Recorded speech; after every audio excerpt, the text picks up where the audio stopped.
Je devais aller à l'école en plus. Et je me suis dit, non, là, je vais plus aller à l'école. Je vais rester cette journée, je vais faire 10, 15 ventes. Tu dis, tu as fait 15 ventes. Non, j'ai pas fait 15 ventes. J'ai fait 2 ventes ce jour-là.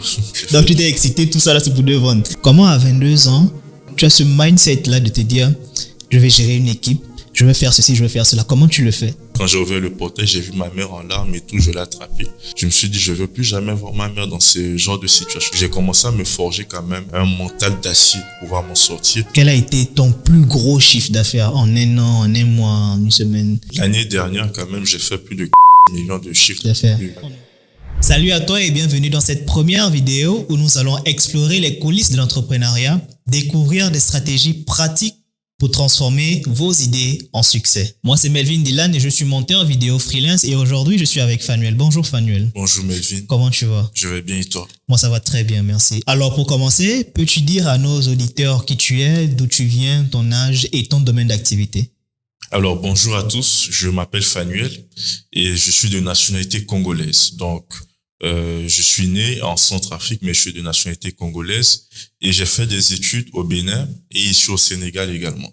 Et donc, j'ai fait des études après le bac, j'ai fait des études en informatique et précisément dans la cybersécurité. Okay. Et à part ça, je fais un peu tout ce qui est business en ligne et c'est avec ça que je m'en sors aujourd'hui. Ok, mais concrètement, en termes, quand tu parles de business en ligne, il s'agit de quoi exactement? Ok, déjà, il s'agit de l'e-commerce. De façon générale, je fais de l'e-commerce et du dropshipping en Europe aussi. Donc, à part cela, j'ai eu à faire également plein d'autres activités, mais on va prendre le temps d'en discuter. Ok, tu es dans le e-commerce, dans le dropshipping de façon générale ou bien, mais quelle est ton activité principale? Dropshipping, e-commerce, commerce de marque ou marketplace? Tu es dans quoi exactement aujourd'hui? Ok, aujourd'hui, je peux dire 2-3 activités que je fais quand même à temps plein. Donc, il y a l'e-commerce en Afrique que je fais. Donc, si je dois l'expliquer, c'est le fait de vendre juste des produits en ligne ici en Afrique, avec ou sans stock. Ou sans stock. Maintenant, en Europe, je fais du dropshipping pur, mais avec une méthode qui est quand même différente que j'appelle la méthode cash on delivery, c'est-à-dire la méthode du paiement à la livraison. Et à part ça, je fais également tout ce qui est coaching. Donc, j'ai des personnes à pouvoir commander en Chine. Mais à part ça aussi, j'ai des personnes à pouvoir aussi se lancer dans mes activités. Et je fais aussi de la vente des produits. Toujours dans le domaine du e-commerce. Exactement, dans ce même domaine. Et depuis combien de temps tu exerces cette activité-là dans le domaine de l'e-commerce? Ok, l'e-commerce, je l'ai commencé en 2021. Surtout le dropshipping. À l'époque, c'était vraiment une trend sur les réseaux. Et j'ai découvert ça grâce à Yomi. Donc, c'est comme ça que je me suis lancé en dropshipping, surtout, je peux dire en e-commerce de façon générale. Ok, bon, juste pour préciser, pour ne pas te couper la parole, Yomi, c'est un entrepreneur qui est sur les réseaux, qui vend également des formations en rapport avec le dropshipping, le e-commerce. Je mettrai son image sur l'écran, vous verrez exactement de qui il s'agit. Alors, mais quand tu nous parles du dropshipping, de quoi s'agit-il exactement? C'est quoi le dropshipping? C'est comme le e-commerce ou bien c'est un business model à part? Ok, le dropshipping, c'est le fait de vendre des produits sans avoir de stock. C'est de l'e-commerce, mais de façon différente. L'e-commerce, de façon générale, on peut avoir du stock, comme aussi on peut ne pas forcément avoir du stock. Mais le dropshipping, c'est le fait de vendre un produit sans détenir de stock. Donc, c'est en termes je peux dire, le mot dropshipping, c'est le fait de faire des livraisons. Et c'est une méthode de livraison sans avoir de stock. Voilà, sans avoir besoin de stock pour celui qui le fait. Mais est-ce que c'est pas risqué de le faire si tu n'es pas en contact avec le livreur, le fournisseur du produit en question? Ok, pour le faire, il faut avoir un écosystème qui est bien vérifié. C'est-à-dire avoir des agents quand même qui sont sérieux. Donc, dès que j'ai un agent qui est sérieux, il faut avoir aussi des fournisseurs qui fournissent de bons produits, des produits de qualité. Donc, dès que tu arrives à vérifier tout ça, derrière, tu pourras gérer correctement ta méthode de dropshipping. Mais il faut aussi savoir qu'il y a des problèmes là aussi à gérer. Mais on pourra entrer en détail par Mais comment tu sais que le fournisseur ou l'agent en question est sérieux? Qu'est-ce que tu mets en place? Ou bien quelles sont les caractéristiques sur Internet, on va dire sur la page ou sur la plateforme où tu fais justement ce business-là? Qu'est-ce qui montre que l'agent ou le fournisseur est sérieux? Ok, déjà, il faut qu'on essaie de différencier un agent et un fournisseur de produits. Ok. Le fournisseur de produits, c'est celui-là qui vend son produit. Mhm. Et donc, l'agent derrière, c'est celui-là qui est en relation avec le fournisseur, qu'on peut mettre en relation avec le fournisseur, comme aussi lui-même, c'est celui-là qui est déjà en relation avec des fournisseurs avec qui il va travailler pour pouvoir nous satisfaire, nous. Okay. Donc, on doit déjà essayer de différencier ça. Maintenant, pour identifier les agents, généralement, il n'y a pas vraiment de, je peux dire, il faut aller en tout cas sur les marketplaces, okay. un peu comme Alibaba, essayer de voir la description de ces agents-là. Okay. Et également, les fournisseurs, généralement, il faut, bon, le plus souvent, on travaille avec des agents. C'est eux qui vont vérifier la qualité du produit. Donc, derrière, il faut aller sur les marketplaces, essayer de voir en tout cas quels sont les avis par rapport à cet agent. Okay. Et moi, ce que j'ai commencé à faire, c'est que j'ai pris des formations qui, derrière, les coachs m'ont recommandé leur agent privé. Parce qu'au début, c'est pas forcément bon de commencer toi-même parce que derrière, les agents peuvent t'induire en erreur. Donc, moi, j'ai eu à travailler avec des coachs qui m'ont recommandé leur agent ou sur YouTube également. On a parlé des gars comme Yomi qui donnent aussi les contacts des agents. Donc, c'est pour moi la méthode la plus simple quand même pour avoir des agents fiables. Ok, tu as parlé de coaching, de formation. Je suppose que tu as également des formations que tu vends, des coachings que tu mets à disposition des personnes justement pour avoir, pour entrer en contact avec ces agents-là et ces fournisseurs. Pour bien commencer. Bon, je pense qu'on va revenir après par rapport à ça. Tu es dans l'entrepreneuriat, tu es dans le e-commerce, mais qu'est-ce que tu faisais concrètement avant de te lancer dans ce domaine-là, dans l'entrepreneuriat, dans le e-commerce, en termes de travail, études? Qu'est-ce que tu faisais exactement? Ok, déjà, moi, j'ai commencé le business en ligne, l'entrepreneuriat depuis l'âge de 15 ans. Donc, j'ai commencé et lorsque j'ai commencé, c'était avec le trading. Je suis allé sur YouTube, j'ai tapé comment gagner de l'argent. J'ai vu les premières choses qui sortaient. C'était le trading, les crypto-monnaies. C'est comme ça que je me suis lancé et à partir de là, c'était un peu compliqué parce qu'il fallait dépenser de l'argent, il fallait mettre de l'argent, il fallait apprendre aussi. Et c'était vraiment difficile. Ça fait que même en apprenant, j'ai eu aussi à perdre de l'argent. Et je me suis dit, ce business n'est pas fait pour moi. Donc, c'est comme ça que j'ai laissé, je suis tombé sur la vidéo de Yomi et j'ai commencé concrètement l'e-commerce. Et c'est à partir de là que j'ai commencé à développer toutes les compétences nécessaires pour pouvoir arriver à des résultats en e-commerce. Ok. Mais quel a été le déclic? Quelle a été la chose qui t'a poussé justement à te lancer dans le domaine de l'e-commerce ou dans l'entrepreneuriat de façon générale? Parce que un jeune de 15 ans qui se lance dans l'entrepreneuriat, je suppose qu'il y a forcément quelque chose qui t'a poussé justement à te lancer. Alors, quelle a été cette chose-là qui t'a poussé à te lancer dans l'entrepreneuriat? Ok, déjà, il faut savoir que moi, à l'âge de 12 ans, j'aimais tout ce qui est ordinateur. Donc, ça fait que j'ai commencé l'informatique même très, très jeune. À l'âge de 14 ans, je sais déjà de jouer aux jeux vidéo, à télécharger les jeux vidéo. Et quand ça marchait pas, j'essayais de trouver des solutions. C'est-à-dire télécharger des cracks par-ci, par-là, des logiciels pour contourner les failles et ainsi de suite. Donc, c'est comme ça que j'ai commencé à manipuler l'ordinateur. Et à partir de 14-15 ans, j'ai eu un choc quand même avec la famille, c'est-à-dire ma mère, j'avais ma tante qui arrivait au Bénin pour soigner son fils. Et pendant cette période, c'était une période très compliquée pour ma mère parce qu'il y avait déjà des situations bien avant cela. Et lorsque ma tante est venue, donc on l'a perdue. Donc, je crois que c'est à partir de là, j'ai eu un gros déclic parce que elle a 4 enfants derrière, mais il y avait son fils qui était avec nous. Et je me suis dit, comment on va faire en tout cas pour prendre soin de ces enfants-là? À l'âge de 15 ans, c'est déjà ce que je me posais comme question, pardon. Et c'est là que j'ai commencé à me dire, non, il faut que je sorte ma famille de cette situation. Surtout ma mère parce que je me rappelle même le jour où ma tante est décédée, la première personne qui est venue ouvrir le portail, c'était moi. Quand j'ai ouvert le portail, j'ai vu ma mère en larmes et tout, je l'ai attrapée. Je me suis dit, je veux plus jamais voir ma mère dans ce genre de situation. Donc, c'est à partir de là que j'ai commencé à me forger quand même un mental d'acier, comme certains le disent, pour pouvoir m'en sortir. Et c'est là que j'ai commencé à avoir ce gros déclic pour vraiment me lancer et puis ne plus jamais voir ma mère dans ce genre de situation. Et donc, tu as commencé d'abord par le e-commerce ou bien il y avait une toute première activité avant d'aller vers le e-commerce? Ou bien tu faisais, je sais pas, est-ce qu'il y a une activité avant le e-commerce que tu fais actuellement? Le trading, il y avait les cryptos. Ok, tu sais que j'avais fait le trading, mais ça n'a pas fonctionné. Les cryptos aussi n'ont pas marché. J'ai testé tout ce qui est agence. SMMA, tout ça, j'ai testé, mais En ce temps, j'étais encore trop jeune pour pouvoir faire des calls, convaincre des personnes et tout. Donc, ça marchait pas forcément au début. Et c'est là que j'ai trouvé quand même cette passion-là de l'e-commerce, du commerce en ligne, et j'ai commencé à le faire à partir de, je peux dire, de 2020 à 2021. Ok, mais alors, tu t'es lancé dans l'entrepreneuriat, dans le e-commerce, tu as eu, j'ai pas envie de dire un bon déclic, mais c'est plutôt une situation qui t'a poussé justement à prendre conscience Exactement. de la situation et de véritablement prendre, on va dire quoi, de grandir en maturité. Mais alors, quand tu t'es lancé dans l'entrepreneuriat, dans le e-commerce, comment s'est passée ta première vente? Comment tu t'es senti lorsque tu as vu lorsque tu ouvres ton ordinateur ou ton téléphone et tu vois sur ton site une personne qui a acheté ton produit alors que la personne ne te connaît même pas? Ok. Déjà, c'est pendant une période où il faisait très froid à Dakar. Donc, j'ai lancé la publicité la nuit. Et le matin, j'étais en train de dormir, il faisait tellement froid. Donc, j'avais la couverture. Le matin, je me lève, je dis, bon, je vais regarder un peu quelle heure il fait. Je vois la notification Shopify. Je me dis, bon, est-ce que je dois à Shopify de l'argent pour qu'il m'envoie une notification? Donc, c'est quand j'ai checké, j'ai vu 19,99 €. Je me suis dit, c'est quoi ça?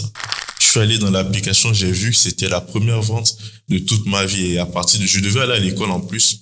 Et je me suis dit, non, là, je vais plus aller à l'école. Je vais rester cette journée, je vais faire 10, 15 ventes. C'est comme ça, j'étais déterminé. Okay. Et après, j'étais tellement content que je suis pas allé à l'école quand même. Et donc, je suis pas allé à l'école. Tu étais tellement excité. Ouais, tu dis, tu as fait 15 ventes. Non, j'ai pas fait 15 ventes. J'ai fait 2 ventes ce jour-là. Donc, tu t'es excité, tout ça là, c'est pour 2 ventes. Mais pour un début, c'est beaucoup. Surtout que tu t'es dit, bon, je me lance, je sais pas si ça va fonctionner, mais tu as 2 ventes, c'est beaucoup. Sachant que c'est un dropshipping en plus. En plus. Et j'étais même pas rentable. Parce que j'ai lancé la publicité pour 50 € de budget, mais j'ai fait 2 ventes qui m'ont apporté que 40 € de chiffre d'affaires. Mais pour moi, c'est que j'avais réussi. Non, mais c'est déjà un bon début. Exactement. En fait, ça te prouve que ça marche vraiment et que tu peux aller plus loin. Mais alors, tu t'es lancé dans l'entrepreneuriat, dans le e-commerce. Tu as commencé, tu as eu tes premières ventes, mais est-ce que tu l'as fait seul? Est-ce que tu as été accompagné ou bien tu as suivi des formations pour pouvoir justement commencer ce business-là? Ok, au tout début, j'avais plein de difficultés, déjà financières, et j'avais aussi des blocages parce que je n'avais pas forcément un bon ordinateur. Mais à part, je peux dire quand même, quand j'ai commencé avec un ami, on a pu acheter une première formation. Et c'est dans la formation que j'ai appris. Mais avant ça, d'abord, je suivais les vidéos sur YouTube sur comment avoir Stripe et tout ça. Et j'ai eu à créer des comptes qui ont été bloqués parce que je n'avais pas d'entreprise. Et j'étais encore mineur en ce temps, j'avais 17 ans. Donc, ça a été compliqué. Et mon ami, en réalité, lui, il était déjà majeur.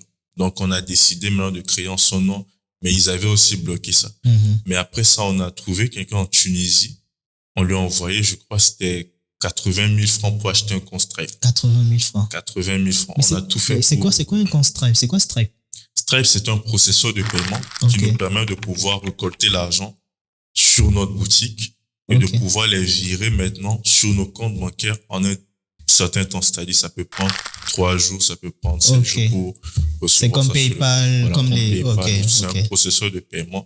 Ça fait la liaison entre le compte bancaire que j'ai et la boutique. Et la boutique. Voilà, ça permet aussi de... C'était juste une parenthèse pour permettre aux auditeurs de comprendre c'est quoi exactement. Donc, ça permet de récolter quand même je peux dire l'argent des clients et directement les virer en un temps. Quand même. Donc, vous avez payé 80 000 pour le compte, voilà, 80 000 francs qu'on a payé et son compte était bloqué. Le compte du Tunisien en question. Wow. C'était un compte bloqué. On l'avait trouvé sur Facebook, sur la marketplace, dans un groupe qu'on a lancé une recherche et il nous a répondu, on a acheté le compte. On lui a fait le virement bancaire. Et maintenant, dès qu'on a reçu le compte, nous-mêmes, on savait pas qu'il était bloqué. Parce qu'on s'y connaissait pas.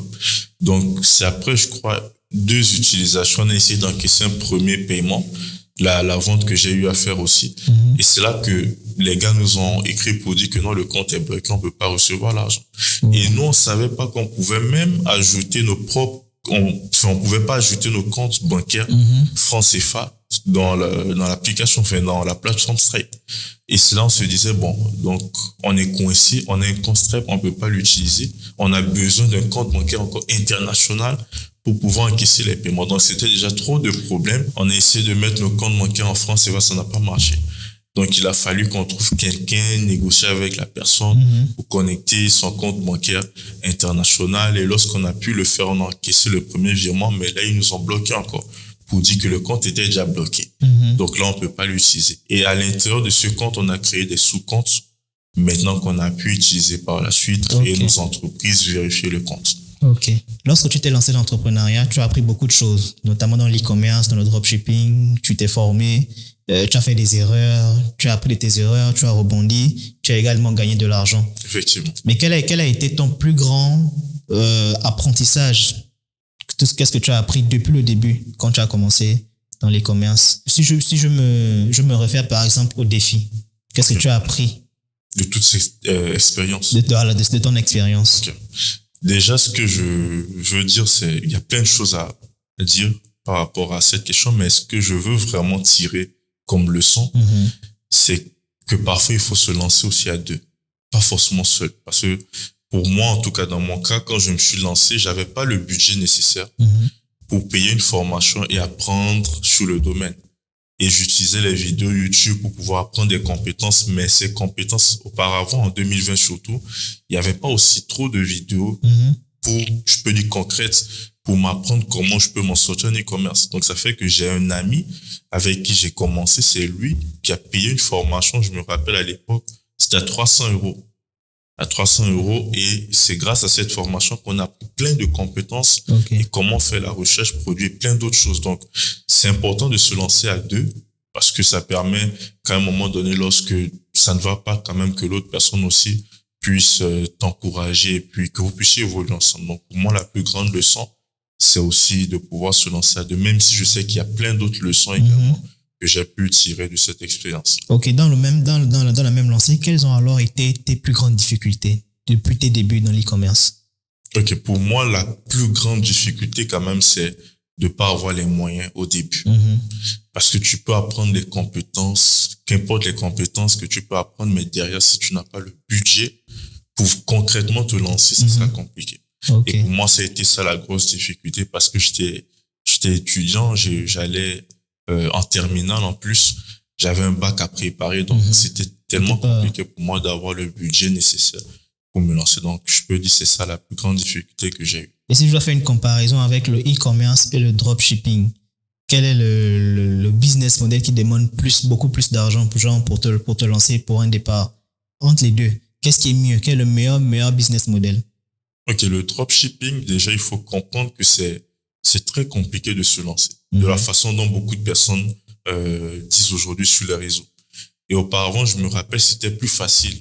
Parce qu'il y avait les influenceuses, tu donnes, c'est pas 100, 200 € à une petite influenceuse, rapidement, il te rapporte de l'argent.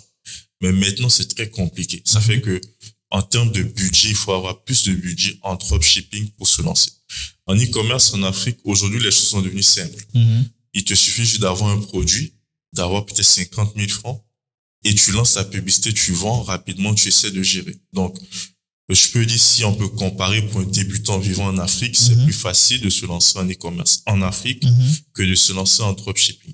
Mais ce que l'on doit également comprendre, c'est qu'en dropshipping, aujourd'hui, il y a des méthodes qu'on peut mettre en place pour moins dépenser du budget et également faire des ventes. Ses premiers euros et commencer à développer une activité. Et je suppose que tu développes ça dans ta formation. Exactement, je développe ça dans ma formation, également dans mes coachings.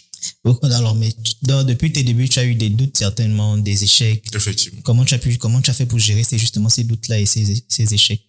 Ok, par rapport aux doutes, quand même, je pense que ça arrive à tout le monde. Surtout, je précise quand même que dans tes débuts, tu étais encore en terminale, tu préparais ton bac. Exactement. Et tu faisais tes premiers chiffres. Donc, tu as forcément eu des difficultés. Ça, c'est évident. Mais comment tu fais à ton jeune âge de faire du business, gagner de l'argent, gérer ces difficultés-là et en même temps étudier? Ok, déjà, c'est pas facile. Surtout lorsqu'on ne gagne pas. Parce qu'au début, lorsque tu te lances, tu vas pas forcément gagner. Tu es dans une période où tu apprends, c'est un processus que tu dois essayer de traverser. Maintenant, quand c'est difficile, moi, en tout cas, je me rappelle de où est-ce que j'étais d'abord et où est-ce que je suis en train d'aller. Et c'est ce qui m'a permis quand même de pouvoir tenir. Parce que je pense que c'est ma mère vraiment qui m'a beaucoup, beaucoup marqué et motivé. Et c'est grâce à elle quand même que je me donnais à fond tous les jours. Donc, c'est important de savoir où est-ce que vous en étiez et où est-ce que vous êtes en train d'aller. Et comme j'ai dit, moi, j'avais un ami avec qui on rêvait beaucoup. Je peux dire comme ça. On rêvait un peu de la vie à Dubaï, de plein de choses. Ça fait que continuellement, j'ai cette mentalité tous les jours de pratiquer. Et on lançait les boutiques presque tout le temps. Je me rappelle, en 2021, j'ai créé plus de 50 boutiques. Wow. 50 boutiques. Et je suis quelqu'un, je fais beaucoup de recherches. Ça fait que les périodes de doute, en réalité, pour moi, ça ne veut plus rien dire. Parce que je suis continuellement en train d'apprendre des trucs, à vouloir mettre en place des testings, faire plein de choses. Je me rappelle même une fois, j'ai découvert un site où on pouvait acheter une base de données email, des emails. Et j'ai acheté une base de données de 10 000 emails. Wow. Et je me suis dit, je vais essayer d'envoyer des mails, faire de l'email marketing, essayer de vendre. Donc, j'ai testé plein de choses, je peux dire en 2, 3, 4 ans, qui font que tous les jours, j'étais en train de pratiquer. J'étais en train d'apprendre, de pratiquer. Et là, tu étais toujours en classe d'examen. Toujours en classe d'examen. Je précise quand même que pour développer une seule boutique, ça peut prendre 30 jours. En fait, ça prend du temps. Et toi, tu as fait 50 boutiques en un mois. En une année. Ah, ok. J'ai mal compris alors. Oui, en un mois. En une année, ok. Mais même là encore, c'est beaucoup. C'est beaucoup. Ça prend du temps. Ça fait qu'au fur et à mesure que j'évoluais, j'ai trouvé des méthodes sur comment je peux créer une boutique, même en 1 heure de temps. Ok. Qu'est-ce que je fais? Généralement, quand je crée des boutiques, je télécharge les templates. Je télécharge moi-même le template de ma propre boutique. Et je garde en réserve, je vais renommer peut-être ça, c'est pour la niche de chien, par exemple. Ça, c'est un produit de chien dans la niche de chien. Donc, la boutique, je sais que c'est pour la niche des chiens. Et à chaque fois que je teste des produits dans d'autres niches, je télécharge le template. Donc, je peux prendre peut-être une semaine pour créer une boutique. Et à la fin, quand je télécharge le template, plus tard, lorsque je trouve un produit dans la même niche, c'est-à-dire dans la niche des animaux, j'ai déjà un template qui est préconfiguré. Okay. Donc, ça fait que je viens, je reprends. Maintenant, là où c'est que plus les années passaient, que je continue à tester, je peux dire les produits, je peux tester un produit des animaux peut-être en France, c'est en français. Je peux tester en anglais, ça fait que je télécharge déjà le template en français, en anglais, en espagnol, dans presque toutes les langues, tu vois. Donc, j'ai déjà des templates en réserve. Et lorsque je veux tester un produit, je prends juste un template. Si c'est en Espagne, je prends un template en Espagne, déjà, et je mode. Donc, en 1 heure de temps, j'ai déjà terminé la boutique. Donc, c'est une très bonne stratégie. Voilà, en emmagasinant quand même ces templates que maintenant, aujourd'hui, j'arrive facilement à gérer une boutique en 1 heure de temps. Ok, donc on va dire ta stratégie pour pouvoir gérer justement ces difficultés-là, c'est de ne pas te laisser aller. Exactement. De travailler tous les jours. Voilà. Parce que dans tous les cas, dans le business, dans l'entrepreneuriat de façon générale, il y a toujours des échecs. Mais la force de l'entrepreneur, je vais dire, justement, c'est de ne pas se laisser abattre par les échecs, mais de justement rebondir sur les échecs. Exactement. Et d'avancer. Et c'était ça ta stratégie. Exactement. Ok, mais alors, dans toutes tes activités, est-ce que tu as eu un flop?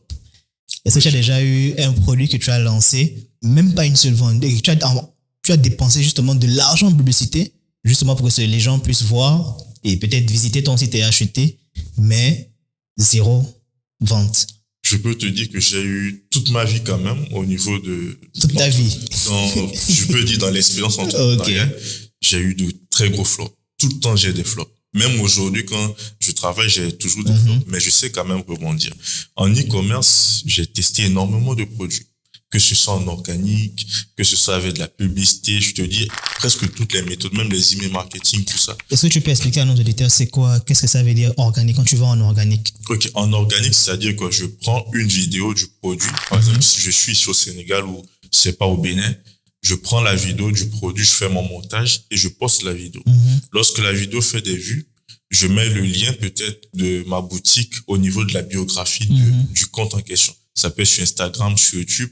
Et derrière la personne, je peux mettre à la fin de la vidéo, le lien est dans la bio. Donc, la personne viendra maintenant au niveau de la biographie et va voir le lien, va maintenant acheter. Vendre organique, c'est justement vendre sur les réseaux sociaux, voilà, TikTok, Instagram et tout le reste. Et maintenant, les publicités, c'est sur Facebook et Instagram. Donc, j'ai eu vraiment de gros flops parce que je suis quelqu'un, je ne baisse pas les bras.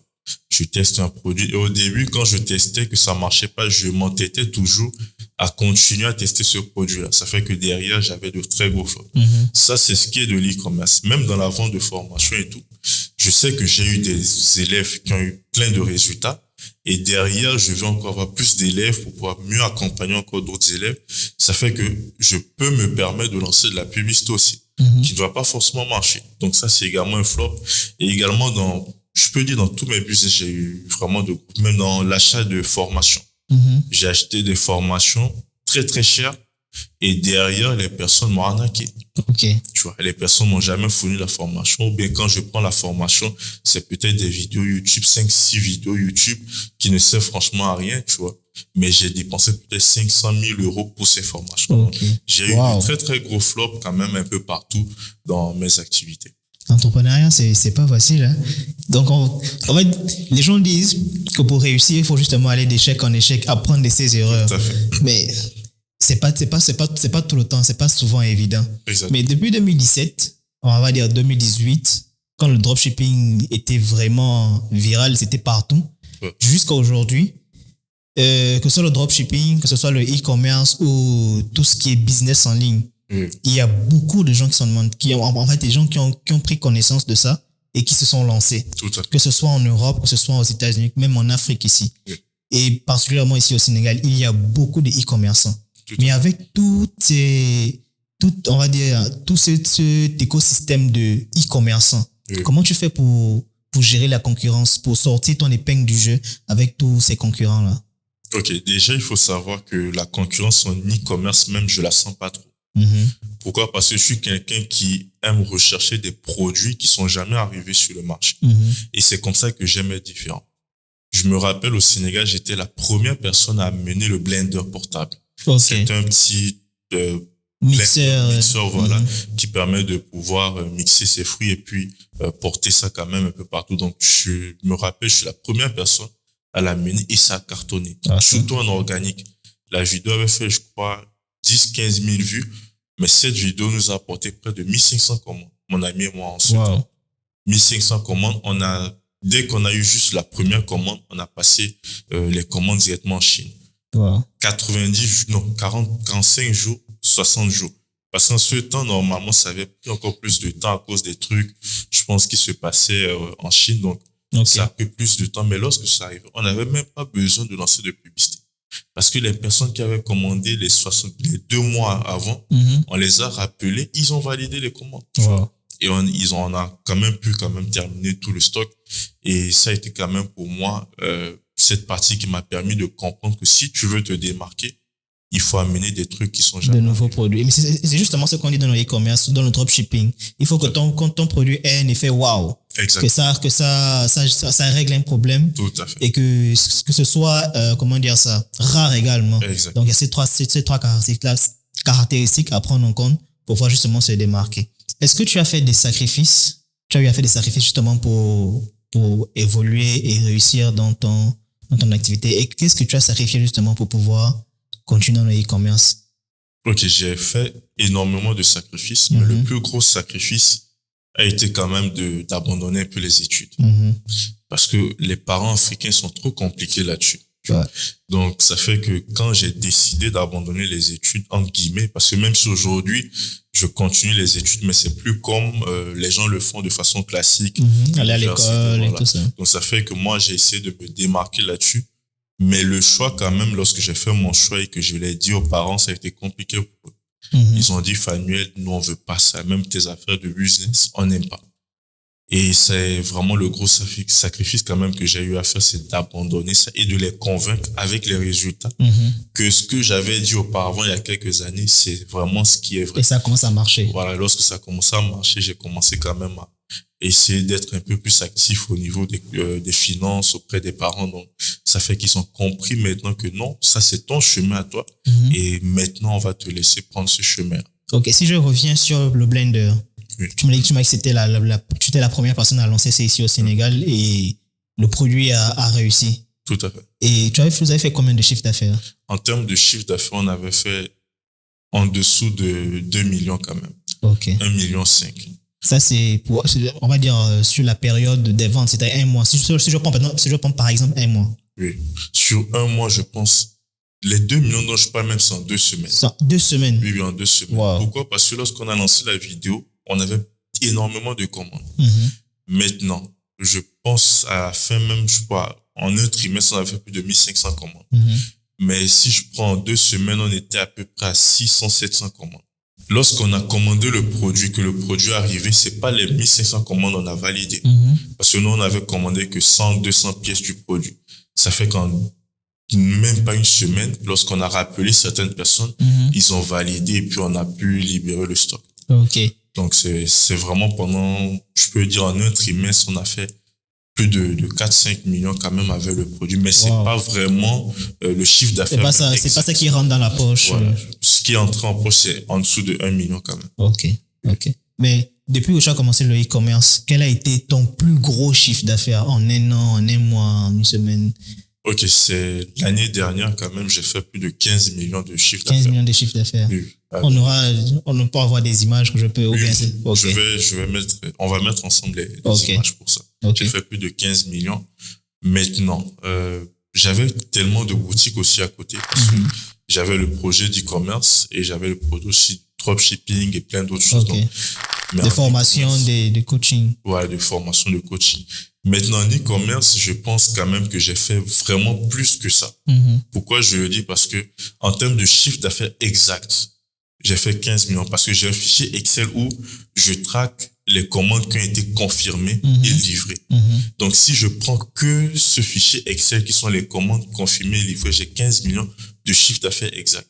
Mais sur Shopify, j'ai dépassé ça. Okay. Parce qu'il y a des personnes qu'on appelle, ils vont jamais décrocher. Mais si on prend sur la boutique, généralement, je suis à même plus de x2, 30 millions. Mais en chiffre d'affaires exact, sur mon fichier Excel bien suivi, c'est 15 millions de chiffre d'affaires sur l'année.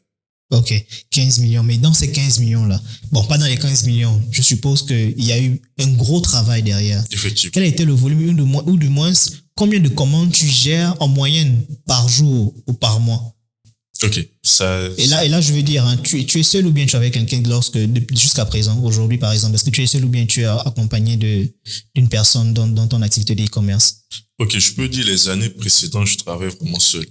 J'avais un livreur que j'avais engagé personnellement et je le payais un peu en fonction des commandes qu'il apportait ou bien sûr, chaque commande, je lui donnais quand même, ça peut être 1500, 2000 pour la livraison. Mais cette année, j'ai décidé de passer un cap, d'avoir quand même un partenaire de logistique avec qui je travaille et qui livre dans tout le pays, surtout au Sénégal, qui livre vraiment dans tout le pays, même dans les régions. Par contre, les années précédentes, c'était que à Dakar je travaillais. Donc, et tu livrais toi maintenant, tu livrais avec un livreur. Oui. Et quand j'ai des livraisons proches de chez moi, je peux aller gérer ça. Mais généralement, j'aime pas trop m'afficher. Donc, je gère avec le livreur, il vient, il prend les commandes et il part avec. Donc aujourd'hui, de façon générale, tu ne gères pas vraiment les livraisons, les commandes. Aujourd'hui, j'ai vraiment un partenaire qui me gère toute la logistique. Et également, tu as parlé d'équipe, j'ai un partenaire, je peux dire une entreprise avec qui je travaille aussi, qui me gère tout ce qui est comptabilité, tout ça. Donc, je gère avec eux, mais je gère la logistique avec aussi un autre partenaire. Donc, ça te permet de te concentrer sur la création de boutiques, de recherche de produits. Recherche de produits, vraiment la partie un peu ordinateur technique, c'est moi vraiment qui le gère. C'est vrai que c'est plus facile comme ça généralement, quand on se lance dans l'entrepreneuriat, au début, c'est ton activité, hein, tu vas forcément le faire seul, mais après, quand tu grandis, il faut au moins des personnes à tes côtés, des personnes de confiance pour pouvoir scaler ton activité et avoir plus de chiffre d'affaires. Et là où c'est intéressant, c'est que lorsque tu travailles avec ces personnes, où que tu sois quand même, tu peux continuer à travailler. Moi, j'ai que mon ordinateur, comme je t'ai dit, je gère tout l'écosystème sur mon ordinateur. Donc, même si je suis en voyage aujourd'hui, je peux toujours continuer à gérer. Parce qu'avec ceux de la comptabilité, on peut faire des zooms, etc. Gérer. Ceux de la logistique, on a un fichier Excel et je suis tout ce qui se passe. Donc, à tel moment, telle commande a été livrée, à telle heure, telle commande doit être livrée, ainsi de suite. Donc, j'ai pas forcément besoin d'avoir un bureau assez stable, mais partout où je suis quand même, j'arrive à travailler. Tu disais que tu as quel âge? J'ai 22 ans. Comment à 22 ans, tu arrives à gérer tout ça là, à toi seul? Comment à 22 ans, tu as ce mindset-là de te dire, je vais gérer une équipe, je vais faire ceci, je vais faire cela. Comment tu le fais? Comment tu gères tout ça en fait? Je pense que même bien avant 22 ans, à l'âge de 18 ans déjà, j'avais à l'idée déjà de pouvoir recruter des personnes. Et j'en ai parlé avec mon père. Je me rappelle même le jour où je lui ai dit, papa, je veux d'ici quelques mois recruter des personnes. Il a commencé à crier sur moi. Il dit, mais tu gagnes même pas encore de l'argent, tu veux déjà recruter des personnes. Donc moi, j'avais déjà ça en tête et aujourd'hui, le fait de travailler avec des personnes déjà à l'âge de 22 ans, je me suis déjà préparé à le faire depuis très longtemps. Donc 17, 18 ans, j'avais déjà ce mindset de me dire, je veux avoir des personnes, je veux avoir une équipe pour pouvoir bien gérer. Ça m'a pris du temps. Donc de 18 ans à aujourd'hui 22 ans, tu vois ça.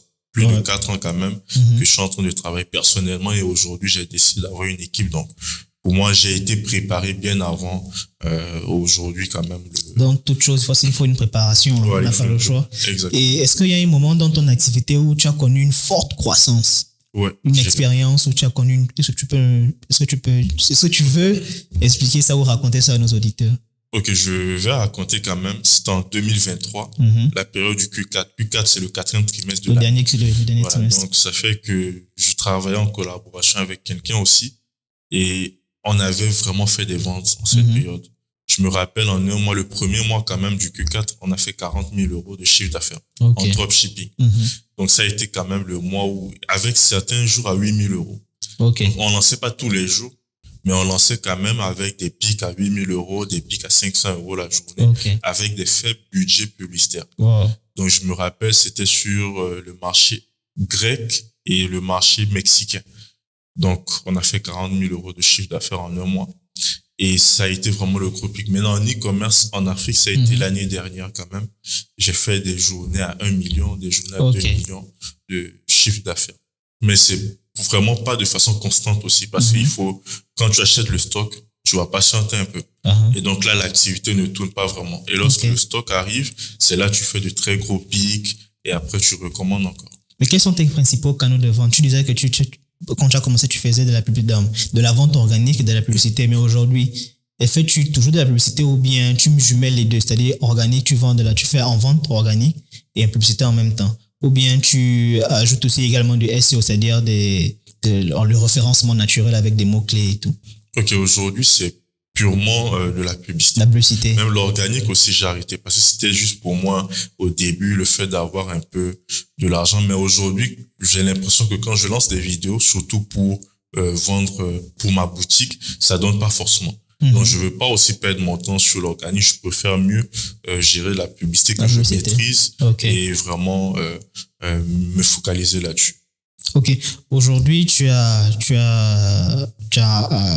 une expérience assez poussée dans le e-commerce parce que tu fais des gros chiffres. De moi, si tu as fait des gros chiffres et tu continues de faire des gros chiffres. Exactement.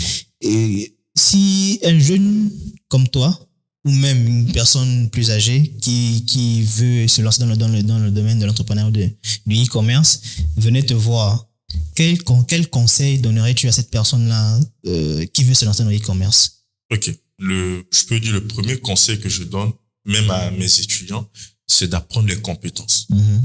Moi, j'ai mis beaucoup d'argent dans les formations pour apprendre les compétences. Et même derrière, aujourd'hui, il y a plein de personnes qui disent, OK, je vais prendre une formation et je vais réussir. Ils doivent jamais penser comme ça.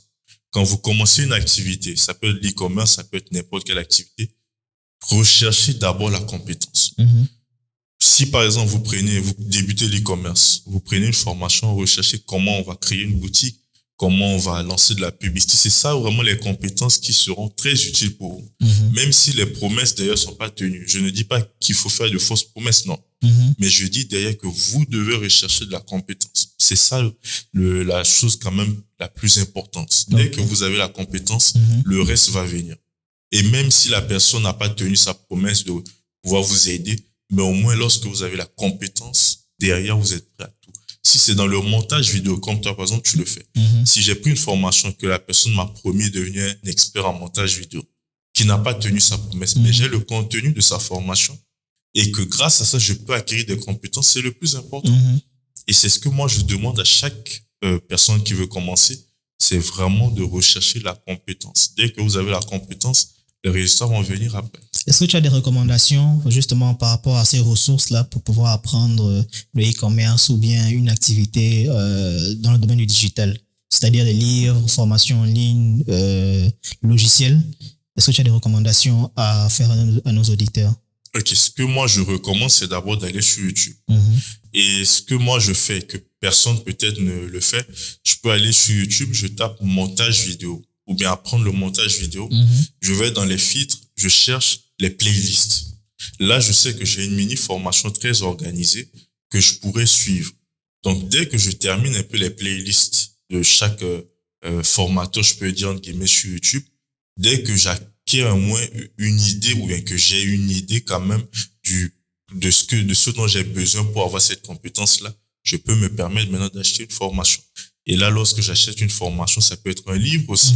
Un livre avec un contenu quand même qui éduque, où je peux prendre une formation de quelqu'un sur les réseaux. Ne pas forcément avoir peur aussi de prendre la formation, parce que derrière, je recherche juste la compétence. La compétence. Quels sont, selon toi, les secrets justement pour réussir? Il y a la formation, il y a se former, il y a être constant dans son activité. Mais est-ce que, il y a beaucoup de formateurs sur les réseaux sociaux, sur le commerce, montage vidéo. Il y a beaucoup de gens qui viennent, qui présentent justement ce qu'ils font et qui disent aux gens, je veux vous rendre riche, expert, millionnaire en 30 jours. Tout à fait. Est-ce qu'il y a un secret particulier pour pouvoir atteindre justement ce niveau-là? Ou bien s'il y a autre chose qui permet justement à vous de réussir et peut-être pas à d'autres? Ok. Pour moi, déjà, le secret, il faut être aussi parfois malin. Beaucoup de personnes, comme j'ai dit, vous prenez les formations, vous recherchez la compétence. D'abord, ça, c'est la base. Maintenant, le grand secret que moi, je donne, c'est vraiment d'être malin. C'est-à-dire quoi? Quand moi, je veux prendre une formation d'une personne, la personne, sur sa page de vente, va mettre, voilà, dans tel module, dans le module 1, il y a telle chose que tu vas apprendre. Dans le module 2, il y a telle chose. Moi, je prends son planning de formation. Je vais faire la recherche de chaque thématique. Par exemple, dans le module 1, il a parlé de la création de la boutique. Et dans le grand 1, par exemple, de ce module, il dit comment créer un logo. Je vais chercher comment créer un logo. C'est-à-dire, je prends son planning de formation, son sommaire ou bien son plan de formation. Je vais chercher chaque thématique. Okay. Donc, ça fait que derrière, j'ai pas forcément aussi besoin de prendre sa formation parce que chaque thématique, il y a quelqu'un sur YouTube qui l'a très bien abordé. Effectivement. Donc, moi, c'est comme ça, j'arrive quand même à m'en sortir. Maintenant, si je fais ça, qu'il y a des trucs dont il a parlé ou bien dont il veut parler dans la formation, sur YouTube, il y a personne, là, ça me donne encore plus de conviction à pouvoir prendre sa formation, tu vois. Mais derrière, je suis quelqu'un, je fais beaucoup de recherches. Vraiment, quand je dis recherche, je fais énorme. Tous les jours, même en e-commerce aujourd'hui en Afrique, je continue de faire des recherches. Connaître comment je peux améliorer ça, qu'est-ce que je dois faire, comment je peux encore me démarquer, qu'est-ce que je peux apporter de nouveau. Parce qu'aujourd'hui, il y a plein de personnes qui forment, mais qui n'apportent pas vraiment de la valeur. Mais moi, qu'est-ce que je fais aujourd'hui? Par exemple, en dropshipping, j'ai un système que j'ai construit, qui est le cash and delivery, que presque personne ne fait aujourd'hui. Donc, aujourd'hui, je le fais, ça marche. Et également, je peux former des personnes aussi là-dedans. Donc, c'est vraiment faire des recherches. Et également, comme j'ai dit, vous prenez le planning, le plan de formation de la personne.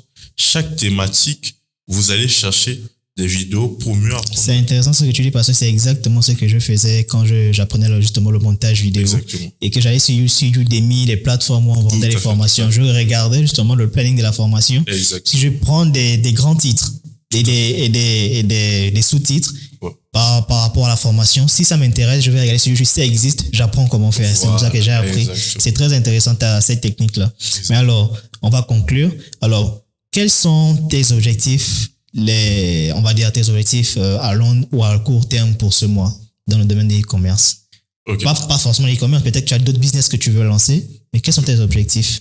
Ok, déjà, mes objectifs, c'est de pouvoir grossir un peu mon écosystème d'e-commerce et atteindre certains objectifs. Vraiment, l'année dernière, c'était 15 millions de chiffre d'affaires exact.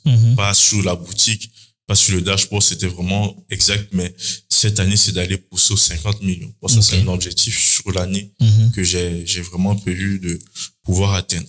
Maintenant, en parallèle, c'est vraiment de pouvoir aider encore plus de personnes. Je pense les 3 premiers mois de cette année, j'ai vraiment bossé dur pour pouvoir apporter encore plus de valeur aux gens. Donc, cette année, vraiment, c'est d'accompagner plein de personnes, de pouvoir aussi les rencontrer, parce que c'est ça l'objectif. Je veux accompagner des personnes et pouvoir les rencontrer. Parce que récemment, en janvier, je t'ai même raconté l'histoire, j'ai rencontré une fille. L'année dernière, j'ai fait une conférence en ligne, elle a participé à la conférence. Et on s'est croisés, elle m'a dit, ah coach, vous me connaissez? J'ai dit non, je te connais pas. Elle m'a dit, ah non, que j'ai suivi ta conférence, mais j'ai pas pris ta formation. Mais durant la conférence, tu as dit des trucs quand même qui m'ont beaucoup aidé et j'ai fait 13 millions de chiffre d'affaires. Wow. En l'espace de, si je me trompe pas, novembre à fin janvier, début février. E-commerce en Afrique. En Afrique. Elle a fait 13 millions, elle m'a montré les résultats. J'ai dit, c'est très bien. Ah, donc, moi, aujourd'hui, je veux également continuer à aider des personnes et cette fois-ci, les rencontrer. Continuer à rencontrer des personnes et faire des podcasts aussi. Okay. Donc, voir leur parcours. Vraiment, c'est ça l'objectif cette année. Alors, est-ce que tu te vois rester dans le e-commerce ou bien tu veux développer d'autres activités, d'autres business en parallèle? Ou bien tu fais du e-commerce ton activité principale et tu ouvres d'autres, ou bien c'est juste un levier de cash flow pour pouvoir justement financer d'autres business, ou bien tu te vois carrément rester dans le e-commerce? Ok, moi déjà je me vois pas que dans l'e-commerce. L'e-commerce pour moi c'est vraiment un moyen facilement de gagner de l'argent, entre guillemets, pour que les gens comprennent, mais également c'est pour moi un objectif. Parce que j'ai un objectif de pouvoir créer une très grosse marque. Donc pour moi c'est vraiment un objectif et je pense que d'ici les prochaines années, je vais essayer d'atteindre cet objectif. Donc, sur les 10 ans, je me vois toujours dedans, mais pas que dans ça. Parce que j'ai également plein d'autres choses que je vais peut-être sur les réseaux parler de ça, mais l'e-commerce, je vais quand même continuer. Ok, mais comment alors? On a beaucoup parlé, on a vu tes chiffres et tout. Peut-être qu'il y a des gens qui sont intéressés à intégrer ta formation, t'avoir comme coach. Comment on fait pour te contacter? C'est avec tes réseaux sociaux? Est-ce qu'il y a un lien pour intégrer tes formations ou avoir un coaching avec toi? Comment on fait pour te contacter? Ok, déjà sur Instagram. Donc, c'est Fanuel Makassi sur Instagram. Vous pouvez me contacter aussi sur LinkedIn, sur Facebook. Voilà, toujours le même arrobase. Également sur mon adresse email professionnelle qu'on va vous mettre aussi à l'écran. Ok. Alors, est-ce que tu as un dernier mot pour une inspiration ou un dernier conseil ultime, j'ai envie de dire, à nos auditeurs, à ceux qui hésitent justement à se lancer dans le e-commerce ou dans l'entrepreneuriat? Est-ce que tu as un conseil à donner à ce jeune-là qui te regarde aujourd'hui? Ok, le conseil que je vais donner, c'est vraiment de pouvoir documenter son parcours. C'est-à-dire quoi? Aujourd'hui, si tu me vois et que tu es en train de vouloir te lancer, essaie de documenter ton parcours. Ça va te montrer à quel point tu es en train de progresser. Parce qu'en réalité, l'entrepreneuriat, c'est un processus. Et pour arriver à une étape où on gagne énormément d'argent, il faut passer par un processus. Et ce processus est tellement compliqué que parfois, lorsque tu le documentes, ça te donne la force de toujours continuer. Donc vraiment, s'il y a un débutant qui m'écoute aujourd'hui, c'est vraiment qu'il puisse documenter son parcours et là, il saura qu'il est en train d'évoluer. Ah, ok. Merci beaucoup, Fanuel. Merci à toi. Merci beaucoup pour tes conseils, pour ce parcours incroyable. À ton âge, je pense que ça va inspirer tous ceux qui hésitent aujourd'hui à se lancer dans l'entrepreneuriat ou bien dans le e-commerce vont se lancer aujourd'hui. N'oubliez pas, il a ces informations, tout est en description. Prenez sa formation si vous voulez développer votre activité et vous lancer dans le e-commerce ou dans l'entrepreneuriat de façon générale. Je vous dis à la prochaine pour une nouvelle vidéo. Abonne-toi si tu as aimé cette vidéo et laisse en commentaire tes impressions. Et je vous dis à la prochaine. Ciao.